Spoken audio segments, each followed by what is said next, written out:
Oh my God, again training? Don't tell me, again my nomination? ये attend करना जरूरी है क्या? I'm sure you being L&D person, you must have come across these kind of comments quite often. Did you ever think why participants have such kind of attitude towards training? Sometimes they find training is a compulsory activity. And you know one thing? Learning always happens when learner want to learn something.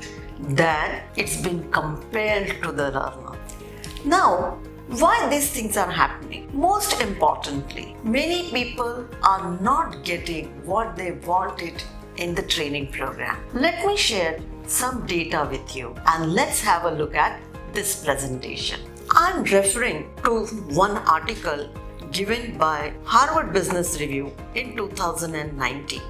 After conducting this survey of 1,500 managers, 75% from various organizations were dissatisfied with their company's L&D function. 70% of employees report that they don't have mastery of the skills needed to do their jobs. Only 12% of employees apply new skills learned in L&D programs to their jobs, and only 25% of respondents to a recent McKinsey survey believe that training majorly improves performance. So now these are the major issues L&D department face.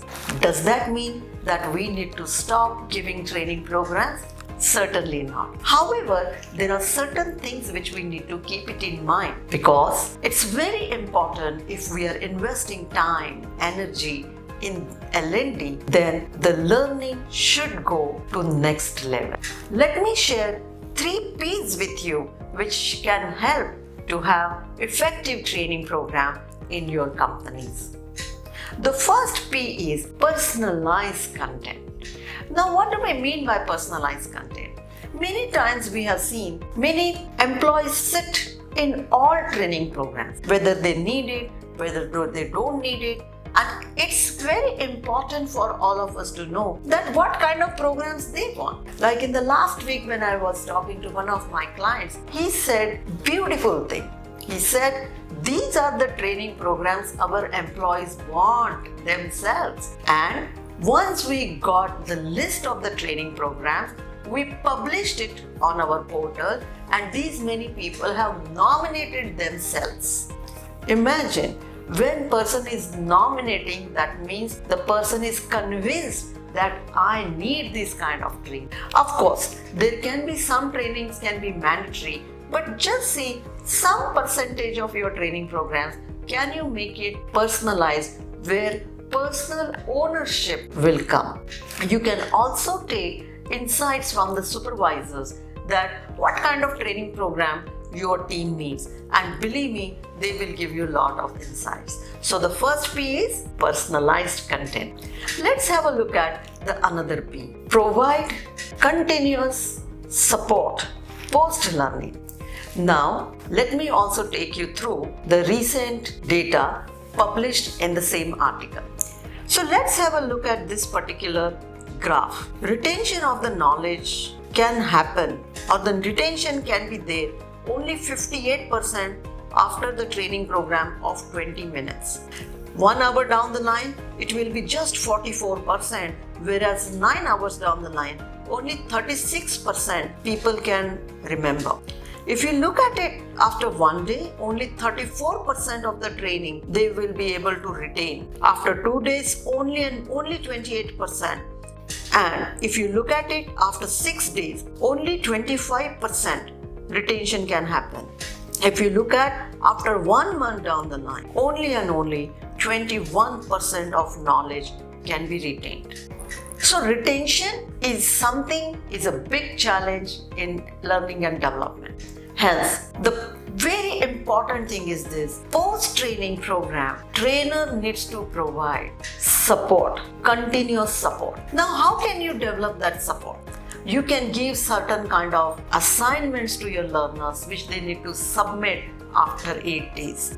That is one way of doing. Second way of doing will be have maybe after 15 days 1 hour refresher session. It will help them to get back.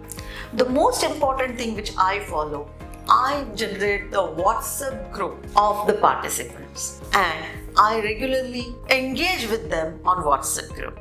I may share an article to read, I may share my video with them, I may give them one or another activity which is weekly basis because we cannot disturb the learners or the participants every now and then. And let me tell you honestly what happens. It's not like that everyone, like 100% people will respond in post-training engagement. There will be 75% and that's perfectly alright because other 25% sometimes are not in our hand. But what is in our hand may be 50 to 75%, and if we achieve that, then also that will be the great way of support. Coaching is another tool which you can always engage with in post-training session. So providing support post-training session is very important. Now let me take you through the next P, and that is peer learning. Now what do we mean by peer learning? Let me give you a scenario. Suppose if you face a problem at workplace, what do? Do you directly go on Google or you ask a person who is sitting next to you? Most of the time, Google is secondary, but we will go to the next person and ask. And believe me, peer learning happens really well. Sometimes you can also form some kind of a learning groups, and in that learning, people share in that week what kind of challenge did they face, how did they solve, what is it that they learned from peers. I did a very small activity. Let me share that with you. There was one team member who came to me with a lot of anxiety. She asked me, "Madam, this is the problem I'm facing. I'm not able to close the deal. I'm able to do everything. I don't know what happens. At the time of closing, I'm not able to manage." You know what activity I told her? I said, do one thing. Select 10 people from our office. Go and ask them, what are the techniques you are using for closing? There can be some closing techniques will be repeated, no problem, but make a list of it and see which one is doable for you. You won't believe. Next day morning she came to me running and she said, "Madam, I've got so many solutions." I said, "That's wonderful, but understand, as a trainer, your job doesn't stop here." I asked her, "Which one is you going to use?" And then she said, "I'm going to try these 3. Wonderful. I showed my curiosity.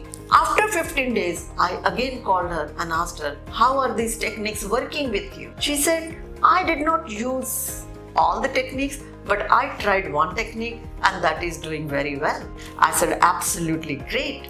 Go and thank your colleague who has shared this." I also called our team meeting and asked her to share it. Very important, we need to create an environment of peer learning.